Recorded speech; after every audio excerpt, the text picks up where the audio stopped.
매년 연초가 되면 미국의 미디어 포브스에서 세계 부자 순위를 발표합니다. 올해도 변함없이 지난 3월 6일에 2018년도 세계 부자 순위를 발표했어요. 여러분 1위가 누구일까요? 여러분이 생각하는 세계에서 제일 1의 부자는 누구일까요? 왜요? 대부분 많은 사람들이 마이크로소프트의 빌 게이츠로 생각을 합니다. 맞는 얘기예요. 지난 수년 동안 거의 빼놓지 않고 빌 게이츠가 1위를 지켰었어요. 근데 2018년도에는 달라졌어요. 아마존입니다. 아마존 최고 경영자인 잽 베조스가 1위를 차지했어요. 빌 게이츠가 2위예요. 여러분 잽 베조스가 갖고 있는 현재 재산이 얼마일까요? 얼마이길래 도대체 세계 1위가 됐을까요? 112 빌리언 달러입니다. 1120억 달러. 감이 잘 안 오시죠?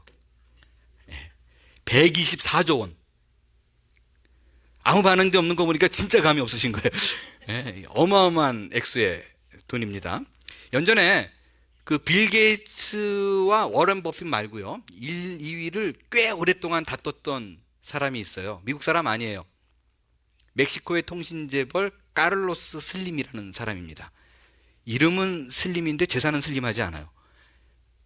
이들이 빌 게이츠건 아니면 제프이건 상관없이 이 순위가 갈라지는 건요, 그때그때의 주식 시세가 어떠냐에 따라서 이게 확 달라집니다. 3%만 바뀌어도요, 떨어졌다 그래도 이게 순위가 확 바뀌어요. 워낙 어마어마한 재산에서 3%가 왔다 갔다 하기 때문에 몇십억 달러가 차이가 나기 때문에 사실 그들 입장에서 내가 올해 1위였다 2위였다 그렇게 별로 중요하지 않습니다. 제가 갖고 있던 오래전의 기억으로요, 빌 게이츠가 400억 달러가 재산이었을 때 하루에 주식이 8%가 떨어진 적이 있어요. 하루에. 그러면 그때 잃어버린 돈이 얼마인가? 30억 불이에요. 감이 안 오시죠? 10억 원이 큰 돈이에요, 작은 돈이에요? 10억 원. 그거의 3,000배. 10억 원의 3,000배가, 밀리언 달러의 3,000배가 하루에 없어졌어요. 빌 게이츠가, 제가 빌 게이츠는 아니지만, 빌 게이츠가 8%가 떨어져가지고 10억 원의 3,000배가 날아간 날 막 울고 절망하고 자살을 결심하고 그랬을까요? 모르긴 몰라도 아마 분명히 안 그랬을 것 같아요. 실망했고 이런 것도 별로 아니었을 것 같습니다. 영국에는 유명한 그런 프로 축구 구단들이 많이 있습니다. 그래서 축구광인 사람들은 여러분 잘 아시지만 내가 일평생 돈을 모아서 구단을 사리라 이러고 인생의 꿈, 그거를 구단으로 생각하는 사람들이 꽤나 많습니다. 영국의 맨체스터 시티의 구단주인 아랍의 부자 만수르는 한 달 수입만으로요, 구단 하나 사요. 어떤 사람에게는 일평생의 꿈이 구단 사는 건데, 이 사람은 그냥 한 달만 술, 담배 절제하면 그냥 구단 하나 살 수 있어요. 여러분, 이런 사람들에게는요, 몇십억 달러를 잃어버리곤 그게 중요하지 않을 거예요. 절망하지도 않을 거예요. 또 다시 회복하려고 밤새워서 이런 것도 안 할 수도 있습니다. 이런 부자들에게 몇십억 달러를 잃어버리는 것이 인생에 크게 중요한 일이 아닐지라도요, 오늘 본문에 한 드라크마를 잃어버린 여인 한 명이 등장합니다. 드라크마가 얼마나 되는 돈일까요? 성인 남성 노동자가 하루 버는 일당이에요. 여기로 따지면 캘리포니아는 시간당 지금 10불 정도인데 8시간 하면 80불, 100불 그 정도 수준이겠죠. 하루 일당, 그게 한 드라크마예요. 앞서 말씀드린 부자들에 비교하면 그렇게 큰 돈 아니죠. 결코 큰 돈 아닙니다. 그런데 그닥 신경 안 써도 될 것 같은데 이 여인은 그 동전 하나를 찾기 위해서 온 집안을 뒤집니다. 찾고 뒤지고 쓸고 애타게 찾고 있는 모습을 오늘 예수님께서 비유를 통해서 말씀하셨어요. 도대체 이 여인에게 있어서 한 드라크마가 뭐기 때문에 이토록 긴장하고 안타까워하며 늦은 밤까지 잠도 못 자고 찾고 있는 것일까? 이 비유를 통해서 예수님께서 전해주시고자 하는 그 교훈은 무엇인가? 오늘 세 가지로 여러분과 나누도록 하겠습니다. 첫 번째, 이 동전의 가치에 대해서 살펴보겠어요. 이 동전의 가치는 어떤 것인가? 그거는 그 어느 것과도 바꿀 수 없는 대체 불가능한 동전이다 라는 거예요. 오늘 본문은요, 사실 여러분 누가복음 15장은 예수님께서 그 비유로 했던 것 중에서 가장 유명한 비유들만 쫙 모아 있는 장이에요. 그게 누가복음 15장입니다. 근데 오늘 본문이 드라크마 비유가 나오는데 사실 앞뒤로 샌드위치처럼 깔고 있는 비유가 있어요. 요 앞에는 양의 비유가 나와요. 잃어버린 양의 비유. 100마리가 있는데 한 마리 찾아서 목자가 막 헤매는 그 비유. 그 드라크마 다음에는 그 유명한 탕자의 비유가 나옵니다. 이 세 비유가 쭈루루 이어질 때 어떻게 보면요, 이 세 비유, 비슷한 세 비유 중에서 드라크마 비유는 그렇게 가치가 높지 않다라고 판단되어질 수 있어요. 왜냐하면 드라크마 비유 말고 앞뒤로는요, 양과 아들, 사람이잖아요. 생명에 관한 비유예요. 잃어버렸다 그러면 지금까지 교감을 나누던 무언가가 없어진 거예요. 그죠?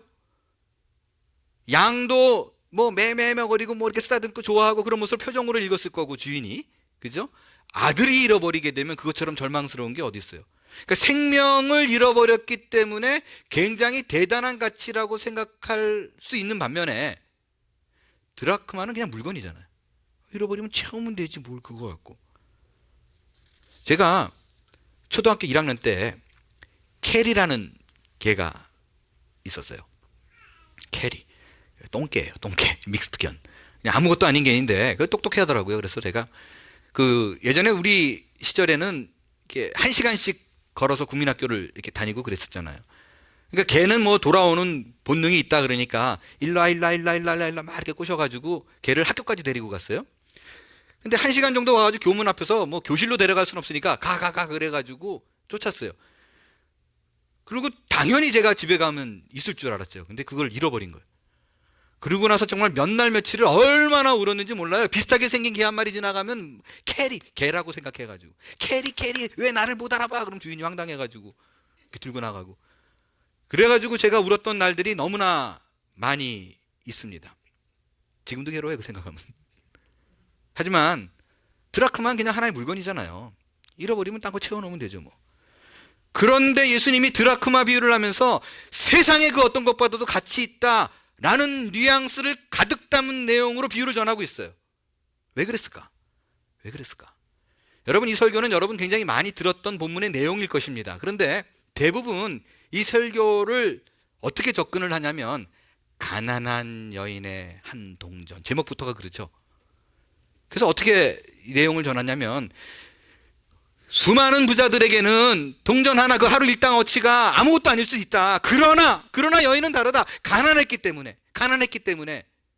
그 여인에게 있어서는 그 동전이 없다면 하루의 일당이 없어지고, 그러면 그 유대 시절에 많았던 애들을 어떻게 먹이냐. 그래서 애들 굶길까봐 찾고 또 찾았던 거다. 뭐 이러고 얘기를 해요. 근데 저는 무심쩍어요. 그거 아닌 것 같아요. 아니, 화가 납니다. 아니에요. 왜 그렇게 장담하는지 알아요? 여러분, 그 잃어버린 그 동전 하나를 잃어버렸던 여인이 길을 쓰고 그 동전 찾아내죠. 그 다음에 제일 먼저 하는 일이 뭐예요? 동네 잔치 벌려요. 이웃과 친척들을 다 불러 모읍니다. 그 돈이 더 나가지 않았을까요? 우리 김순창 목사님께서 지역 목자님으로 계실 때 제가 부모로 있었어요. 지역 목자급 되면 그 지역 식구들만 불러도 집이 차고 넘쳐요. 그게 하루 일당 갖고 되겠어요? 택도 없어요. 근데 동네 사람들을 다 불렀대요. 그 돈이 더 들었을 텐데. 그런데 이 여인은 왜 그 동전을 찾으려고 그렇게 노력을 했을까? 그 동전이 도대체 무슨 의미가 있을까? 그 동전에 대한 의미는요, 8절을 보게 되면 이 여인이 갖고 있는 돈이 10드라크마가 있었다라고 나오죠. 10드라크마가. 어떤 여자가 10드라크마가 있는데 라고 시작합니다. 여러분, 당시 한번 분위기를 그려보겠어요? 예수님께서 산 위에 올라가지고 설교를 합니다.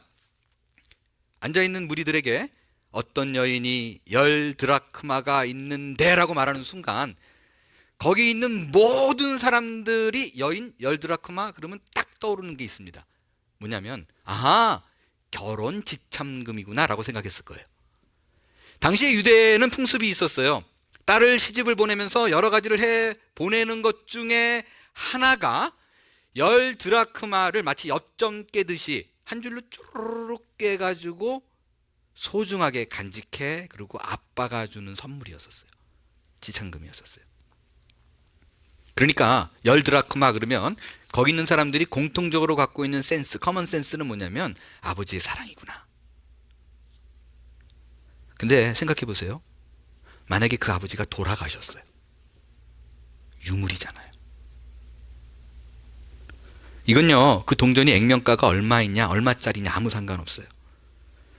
앞서 말씀드린 그 빌 게이츠나 카를로스 슬림 뭐 이런 사람이 수십억 달러가 떨어져도 별거 아니야 라고 생각할지라도, 아마도 특별한 물건들이 있어요. 자신의 존경하는 은사가 준 만년필이라든가 아버지가 돌아가시기 전에 풀러준 목걸이, 반지 뭐 이런 것들, 이런 거는요 수십억 달러를 잃어버려도 눈 하나 꿈쩍 안 하던 사람일지라도, 빌 게이츠라도 그거 잃어버리면 밤새 찾을걸요. 집안에 있는 사람들 다 불러가지고 무조건 찾아내, 어딘지 찾아내, 이랬을 거라고요. 그건 값으로 매길 수 없는 것이기 때문에 그렇습니다. 그래서 당시에 그 유대 여자들은요 쪼르륵 깨가지고 허리에 두르든지 아니면 머리로 감싸든지 뭐 그랬다고 그래요. 근데 그 10개 중에 하나가 없어진 거예요. 아버지가 따뜻한 마음으로 잘 살아 그러고 준 장신구가 망가진 거예요. 여러분, 그 동전이 없어지면 아버지에게 큰 불효를 한 느낌이고, 더군다나 아버지가 생존해 계시지 않는다면 평생 죄책감으로 살아야 되는, 그것은 그 어떤 동전도 대체할 수 없는 고유의 가치를 지닌 게 그 드라크마예요. 여러분, 그 드라크마를 잃어버려가지고 여인이 막 찾고 있는 모습을 지나가는 이웃의 부자가 봅니다. 못 찾고 있어요. 드라크마 하나를 잃어버렸어요. 내가 2개 줄게, 2개. 걱정하지 마요. 내가 2개 줄 테니까 그냥 편히 자요. 그런다고 땡큐 그러고 받아가지고 편하게 잘 수 있을까요? 절대 그러지 못해요. 그것은 그 어떤 것으로 대체할 수 없고 채울 수 없으며 그거 아니면 안 되는 유일성을 가진 물건, 그게 바로 한 드라크마예요. 예수님께서 이 비유를 통해 우리에게 하시고 싶은 말씀이 있어요. 하나님께서 우리를 보실 때 마치 잃어버린 한 드라크마처럼 너 아니면 안 된다는 거예요. 너가 가진 그 한 사람의 가치는 세상 천지 그 어떤 것도 채울 수 없다라는 것입니다. 난 네가 필요한 거야. 너의 눈빛, 너의 따뜻한 그 숨소리, 사랑이 담긴 그 표현 한마디, 너의 존재는 그 어떤 것도 나를 채울 수가 없어. 그 얘기를 전하는 거예요. 오늘 본문 구절을 보게 되면 잃은 드라크마를 찾아내어노라 라고 말할 때 그 한국말에는 없어요. 근데 그 잃은 그 앞에 헬라어로 호라고 있고요, 영어로는 the 드라크마, 더라고 되어 있어요. 무슨 뜻이에요? 더 드라크마라고 말을 하면 바로 그거, A 드라크마가 아니라, 그냥 한 드라크마가 아니라 네가 잃어버렸던 딱 그거, 그 드라크마를 찾은 거야 라는 얘기입니다. 여러분, 10개가 있었는데 그 한 개쯤 갖고 뭘 그래? 이렇게 생각하세요? 생텍쥐 베리에 어린 왕자에 보면 이런 대목이 나오죠. 어린 왕자가 여우가 이제 뭘 구경시켜주기 위해서 5,000송이가 넘는 빨간색 장미가 있는 곳으로, 정원으로 데려갑니다. 그러고 보면 이제 어린 왕자가 좋아할 줄 알았는데 갑자기 시무룩해지는 거예요, 얼굴이. 왜 그러냐 그랬더니 이 어린 왕자가 자기 집에서 장미 한 송이를 키워요. 근데 어린 왕자는 이 5,000송이의 장미를 보기 전까지 자기가 갖고 있는 장미만이 유일한 줄 알았어요. 근데 어느 날 이렇게 딱 보니까 기분 좋게 해주려고 정원을 데리고 왔는데 자기 거랑 똑같이 생긴 장미가 5,000송이가 있는 거예요. 황당한 거죠. 황당한 거죠. 너무너무 프러스트레이트 해가지고 절망해가지고 이렇게 있으니까 여우가 또 지혜롭잖아요. 이렇게 얘기를 해주니까 갑자기 얼굴이 환해집니다. 그러더니 장미 그 정원에 와가지고 그 5,000송이의 장미 앞에서 어린 왕자가 이렇게 얘기합니다. 나의 꽃이 되어진 그 장미꽃은 한 송이이지만 수천 송이의 너희보다 나에게 중요해. 왜냐하면 그 꽃은 나에게 직접, 그 꽃은 내가 직접 물을 주고 유리 덮개 씌우고 바람막이 세워지고 그 꽃이 다치지 않게 벌레까지 죽였으니까 말이야. 그리고 투덜대거나 뽐낼 때, 심지어 토라져 아무 말도 안 할 때에도 나는 그에게 귀를 기울여줬어. 왠지 알아? 바로 내 장미꽃이니까. 여러분이 왜 소중한 존재냐고요? 하나님이 여러분을 만드셨기 때문입니다. 하나님이 여러분을 낳았기 때문이에요. 하나님이 이 세상에 그 어떤 사람들이 많을지라도 여러분들을 특별히 택해서 내 사랑하는 자녀 삼으시고 귀하고 구분하고 물 주고 유리 덮개 씌우고 바람막이 막아줘서 여러분이 상하지 않도록 지키고 돌보셨기 때문에 그래요. 그렇기 때문에 내가 너를 결코 포기하지도 않고 고아처럼 혼자 내버려 두지 않을 거야. 그 마음의 표현이 오늘의 비유입니다. 연전에 한국에서 상영을 해가지고 흥행몰이를 한 영화가 있어요. 제목 말하면 보신 분들 많을 거예요. 니마 그 강을 건너지 마오. 혹시 보신 분들?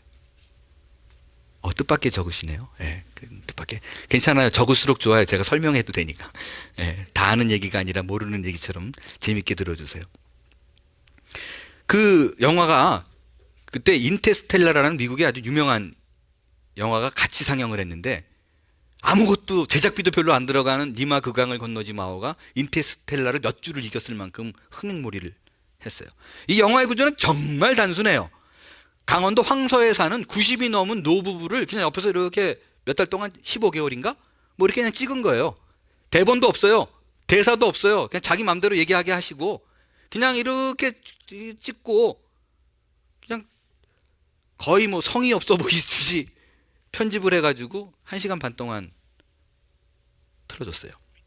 90이 넘은 노부부인데 굉장히 인고 부부로 예쁘게 사세요. 할아버지가 그 영화의 마지막에 98세로 운명을 하십니다. 돌아가세요. 그리고 영화가 끝이 나요.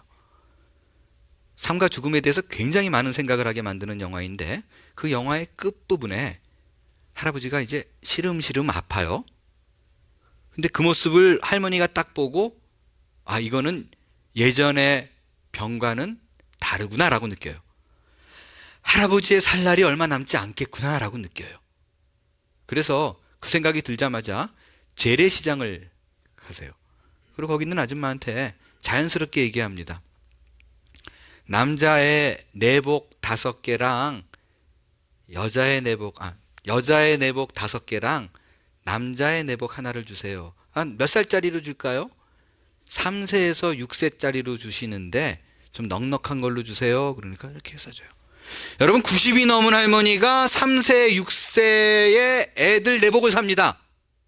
왜 샀을까요? 누구 걸까요? 여기서 아들이요? 그러면 심각한 거죠. 아들 아니에요. 손자도 아니라 아마 모두 다 증손자쯤 되는 애를 사주겠다라고 생각하잖아요. 근데 아니었어요. 원래 이 두 분 사이에 12명의 자녀가 있었어요. 그 12명의 자녀 중에 6명이 어린 나이에 전쟁 혹은 홍역으로 죽었어요. 그 시절에 아무리 추워도 양말 하나 제대로 신길 수 없어서 옥수수 껍질을 이렇게 벗겨가지고 신겨주고, 죽은 아이들에게 변변한 내복 한 벌 입혀주지 못한 것이 계속해서 마음에 걸린다고 생각했더니, 이제 할아버지가 떠날 때가 되니까 마음의 준비를 하면서 어린애들 내복을 6벌을 삽니다. 그러고 나서 얼마 있다가 할아버지가 돌아가세요. 돌아가신 후에 할아버지의 옷들을 이렇게 챙기는데 그 새거 내복 6벌을 같이 챙겨요. 그리고 산 위에 올라가서 할아버지 옷을 태울 때 그 아이의 옷 6벌을 같이 태웁니다. 그리고 할머니가 울면서 이렇게 할아버지에게 되뇌어요. 영감, 우리 애들 만나면 이 옷 좀 입혀주세요. 그리고 미안하다고 얘기해 주세요. 여러분, 이게 어미의 마음이에요. 12명의 자식이 있었고 6명의 자식이 멀쩡히 살아있는데 그 죽은 6명은 수십 년 동안 어미의 마음에서 다른 것으로 채울 수 없었던 그 하나의 드라크마였던 거예요. 그게 바로 그 어떤 것도 대체할 수 없는, 채울 수 없는 한 드라크마였다는 것입니다.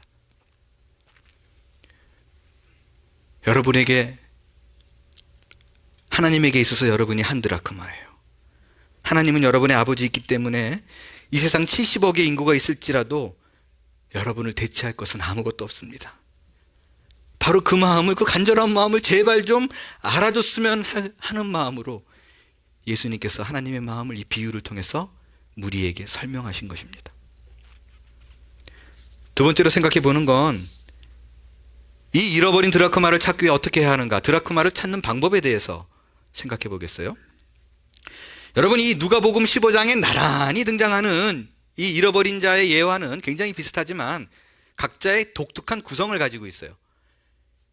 이 세 개의 비유 중에 말씀드렸던 첫 번째 양의 비유와 마지막에 샌드위치처럼 뒤에 깔려있는 탕자의 비유, 그 아들의 비유는요, 공통점이 있어요. 그건 뭐냐면요, 양도 그러고 아들도 그러고 없어졌는데 그건 자기 의지로 간 거예요. 지가 결정하고 지 맘대로 간 거예요. 양도요, 그 무리가 싫어가지고 지가 나간 거잖아요. 무단 이탈했어요. 여러분 잘 아시지만 탕자도 아버지 유산 좀 받아봐가지고 자기가 뭐 좀 해보려고 그러다가 탁 하고 나간, 돈 주세요 그러고 나간 거 아니에요, 지발로. 또 다른 공통점이 있습니다. 둘은 그래도요, 다시 무리로 돌아올 수 있는 능력들을 갖고 있어요.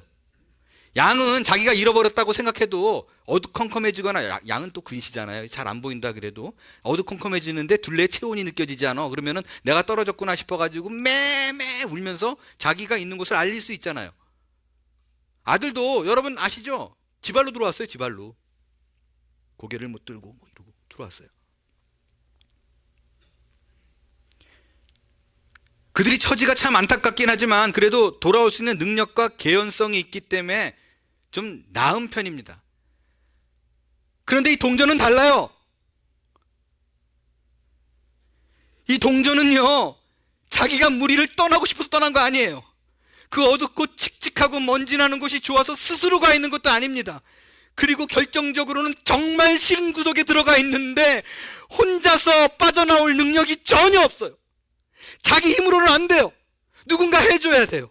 누군가 냄새나고 먼지나고 더러운 곳에 스스로 찾아내려와가지고 그를 꺼내줘야만 나올 수 있습니다. 혼자 나올 수 있는 방법이 없어요. 그것이 다른 두 비유와의 결정적인 큰 차이예요.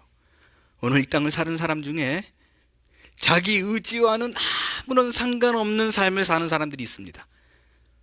태어나니까 불교 집안이에요. 태어나니까 유교 집안이에요. 영적으로 어두운 곳에 있어요. 근데 본인은 몰라요. 나는 가난이 싫은데 부모님이 가난해서 어릴 때부터 가난한 것을 대물림 받아도 당연한 듯이 살아요. 나는 죄가 없는데 아버지가 전과자예요. 아버지가 죄 졌지 내가 죄를 안 졌는데 동네만 나가면 전과자의 아들이라고 손가락질을 해요. 전 어린 시절 5살 때 부모님이 이혼을 하셨어요. 전 아버지가 가방을 들고 나가시는 모습을 기억합니다.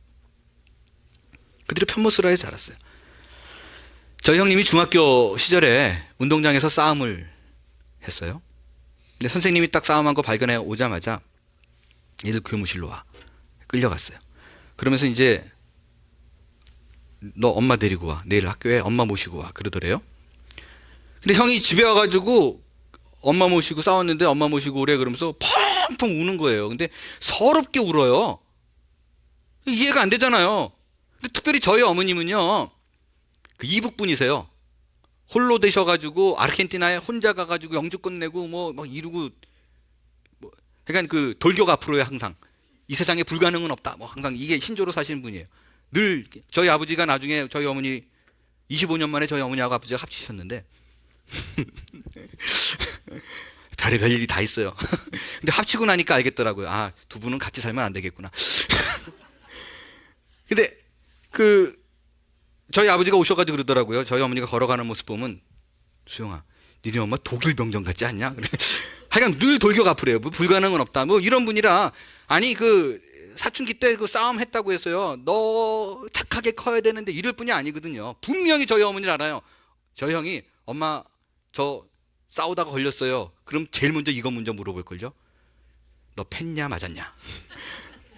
그래서 아마 저 팼는데요. 그러면 잘했다. 뭐 이럴 뿐이지. 그거 갖고 뭐 시비 걸 뿐이 아닌데, 아니 그거 갖고 돌아와가지고 펑펑 뭐 서럽게 누가 죽은 것처럼 울어요. 너무너무 이렇게 궁금해가지고 왜 그러지 그러다가 제가 형한테 왜 그렇게 서럽게 울어?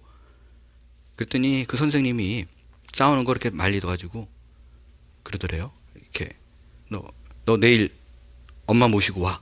그리고 이름표를, 그 당시 교복에 이름표를 이렇게 붙이고 있었잖아요. 이름표를 착 찢어내가 가면서 그러더래요. 이 애비도 없는 새끼가 그러더래요.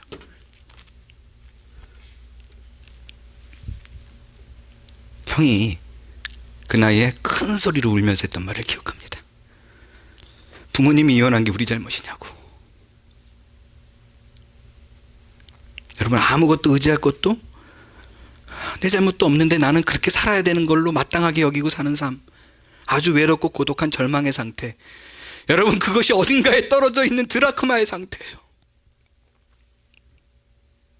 여러분, 그 동전이 다시 세상의 빛으로 나오게 된 것이 어떻게 나오게 됐습니까? 여인이 낮아졌기 때문이에요. 여인이 빛을 비췄기 때문입니다. 냄새나는 것까지 바짝 엎드려서 더럽고 먼지 나는 곳에 스스로 찾아 들어와 그 희생을 감수했기 때문에 그 동전이 원래 있던 자리로 돌아갈 수가 있었던 거예요. 그게 바로 우리 예수 그리스도의 모습입니다.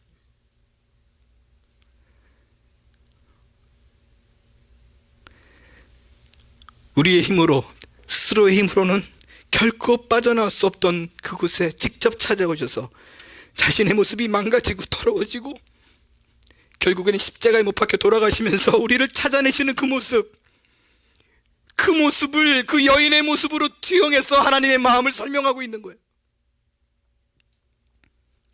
그것이 바로 그 어떤 종교에도 찾을 수 없는 우리 하나님만이 행하신 놀라운 사건이에요.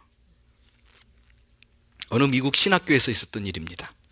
종교학 강의 중에 있었던 일이에요. 그 클래스의 주제가 뭐냐면, 그 클래스의 강의가 뭐냐면 유신론이에요. 그러니까 어떻게 신이 계시다는 것을 입증하는 그런 학문입니다. 근데 그 학생 중에 탐이라는 학생이 하나 있었어요. 여러분, 그 신학교에 이런 경우 왕왕 있어요. 꼭 있습니다. 자기는 신학을 하고 싶은 마음이 없는데 부모가 바쳤대요. 자기는 아무 생각도 없을 때 어릴 때부터 너는 하나님께 서원해서 드려진 인물이단다, 뭐 이렇게. 그런 사람들의 특징이 뭐냐면, 그 사업을 하다가 망하면 꼭 어떻게 해요? 하나님이 나를 바쳤는데, 하나님께 바쳤는데 내가 안 가서 이런가 보다, 뭐 이렇게 생각하잖아요. 그러니까 뭐가 다 안 되면, 그죠?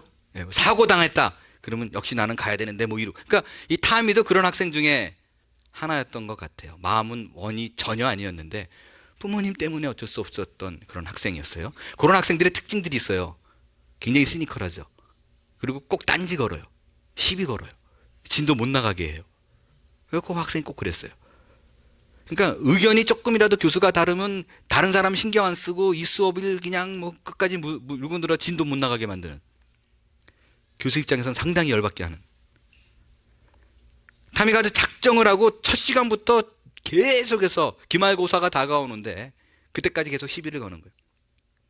교수님이 처음에는 설득하고 가르치려고 했지만 인내심을 잃었어요. 학기말을 쉬는 시험을 앞둔 어느 날 타미가 수업 등에 또 시비를 걸더래요. 그러더니 결국 자기가 참지 못하고 인내하고 이렇게 따뜻하게 가르치는 교수한테 큰 소리로 이렇게 대들더래요.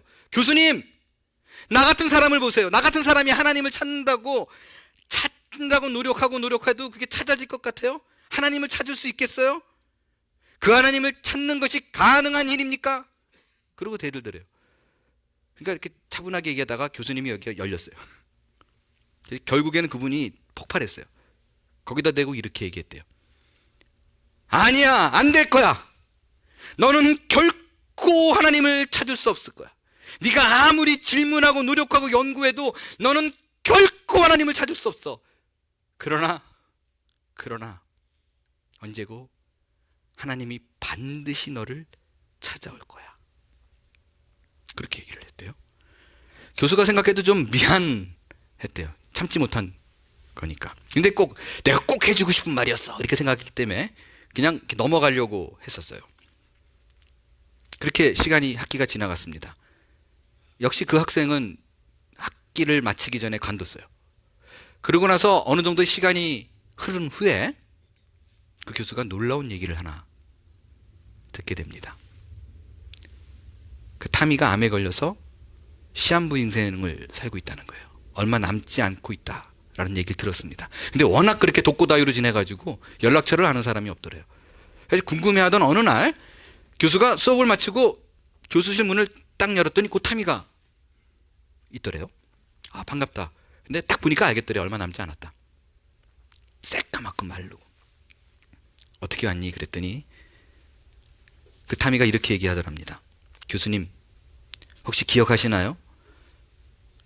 저보고 너는 결코 하나님을 찾지 못할 거라고, 그러나 언제고 하나님이 너를 찾아갈 거야 했던 말을요. 제가 암에 걸리고 나서야 제 안에 많은 질문들이 생기기 시작했습니다. 특별히 내세에 대해서, 죽음 후에 대해서 한 번도 생각하지 못했던 일을 생각하게 됐습니다. 그러다가 내가 죽기 전에 꼭 하고 싶은 일이 무언가, 그거는 해야 되겠다, 그 버킷리스트라 그러죠. 그거를 써내려가려고 볼펜을 들고 펜을 딱 들고 종이 앞에 딱 섰는데 일 쓰고 더 이상 못 쓰겠더래요. 왜냐면 아버지하고 관계가 오래전부터 안 좋은데 그거 아버지와의 관계 회복을 하지 않는 이상 나머지 버킷리스트에 쓰여지는, 그 채워지는 내용이 아무 소용이 없다라는 생각이 들더래요. 일 쓰고 아버지와의 화해, 그리고 아버지가 있는 그 즉시 고향으로 내려갑니다. 한참을 운전해서 내려가서 배를 눌렀더니 엄마가 이제 나와가지고 반가운 마음으로 담이 왔냐고 좋아하는데, 문을 열고 딱 들어가니까 소파에 아버지가 앉아 계시더래요. 아니나 다를까 눈길 하나 주지 않더래요. 근데 타미가 그 앞으로 갑니다. 그리고 신문을 딱 들고 얼굴을 가리고 이렇게 있는 그 아버지 앞에 서가지고 아버지를 내려보다가 반응도 없으니까 타미가 그 앞에 무릎을 꿇습니다. 그리고 저 아버지께 할 말이 있어요. 그랬더니 그제서야 비로소 아버지가 신문을 한 3인치 정도 쭉 내리고 안경 너머로 이렇게 뭐지? 이렇게 쳐다보더래요. 아무 말도 못하겠더래요, 타미가. 단 한마디. 아버지 사랑해요. 그러고 울었대요. 그러니까 아버지가 신문을 내고 이렇게 부들부들 떨더니 결국 내려놓고 아들을 일으켜서 끌어안고 화해 현장으로 바뀌었다라고 그럽니다. 아버지와 좋은 저녁 시간을 보내고 돌아오면서 갑자기 문득 그런 생각이 들더래요. 하나님이 나를 찾아오셨구나. 내가 그토록 찾아도 찾을 수 없던 그 하나님이 고통 중에 있는 나를 찾아오셨구나. 사도 바울이 예수님을 공격하고 무시하고 멸시했지만 그 예수님이 공격하던 사도 바울을 변화시켜서 당신의 자녀 삼았듯이 하나님이 나를 찾아오셔서 나를 변화시켰구나.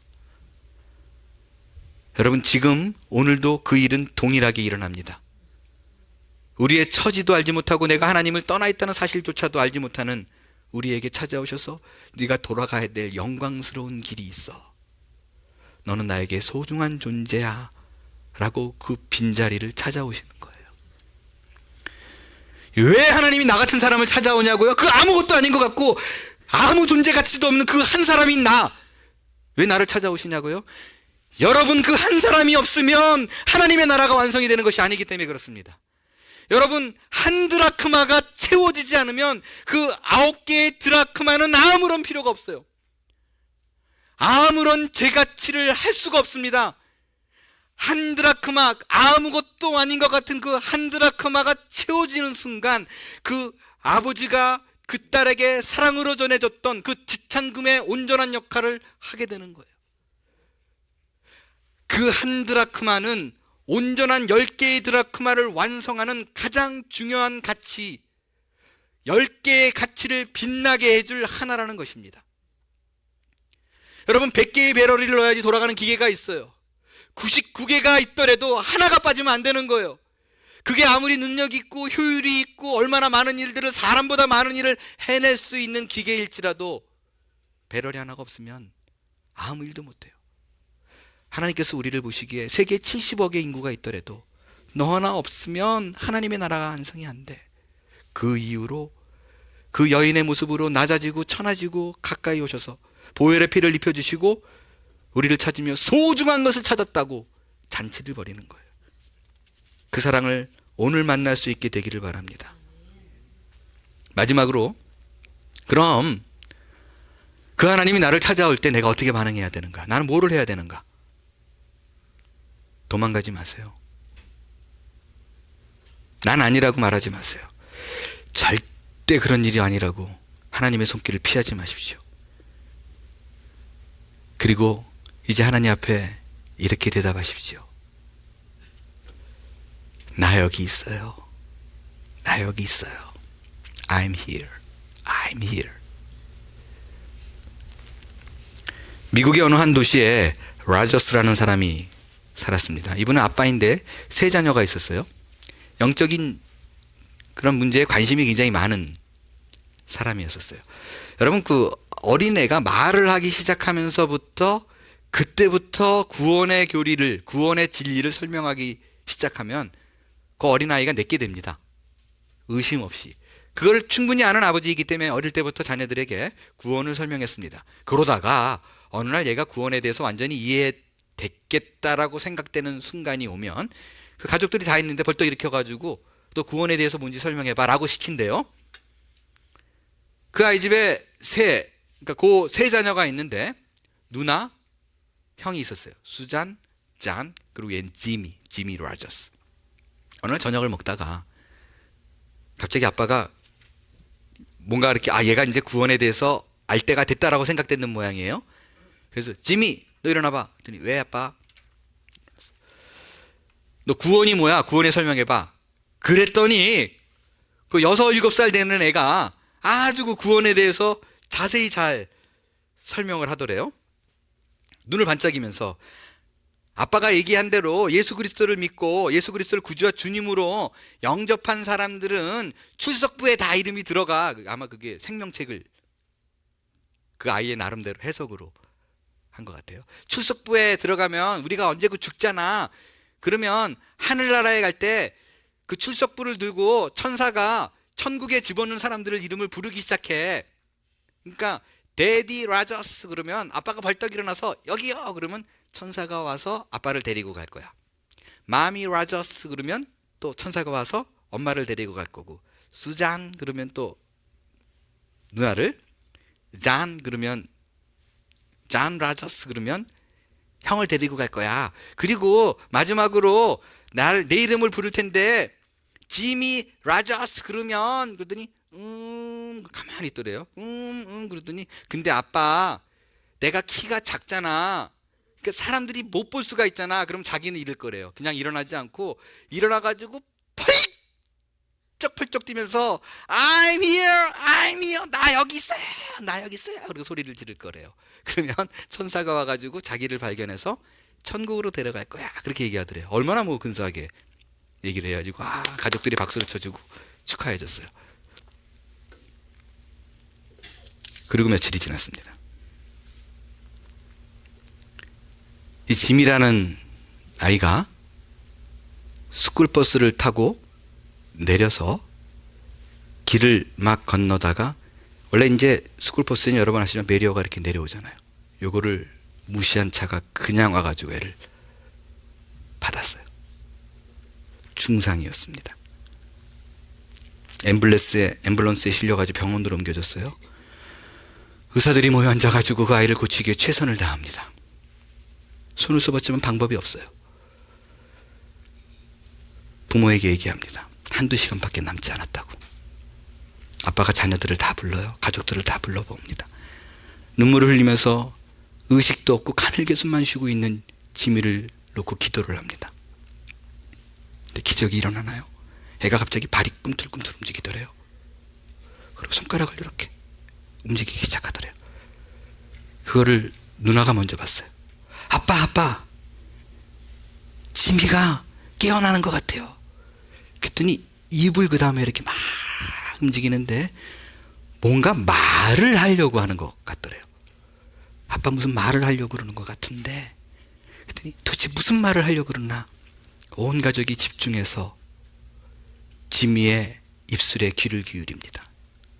그때 비록 작은 목소리이지만 분명한 목소리로 이 지미가 이렇게 얘기를 해요. I'm here. 나 여기 있어요. 오늘도 주님께서 우리를 부르십니다. 우리를 찾기 위해 온몸에 먼지를 두리고 엎드려 무릎에 찢어나 상처난 몸으로 찾아오셔서 따뜻하고 다정한 목소리로 우리를 그 잃어버린 자리로 돌아오라고 손짓하고 계십니다. 여러분, 그 부름에 이렇게 대답하지 않겠어요? 하나님, 나 여기 있어요. 조용히 일어나서 우리 하나님의 은혜를 생각하며 찬양으로 하나님 앞에 나아가도록 하겠습니다.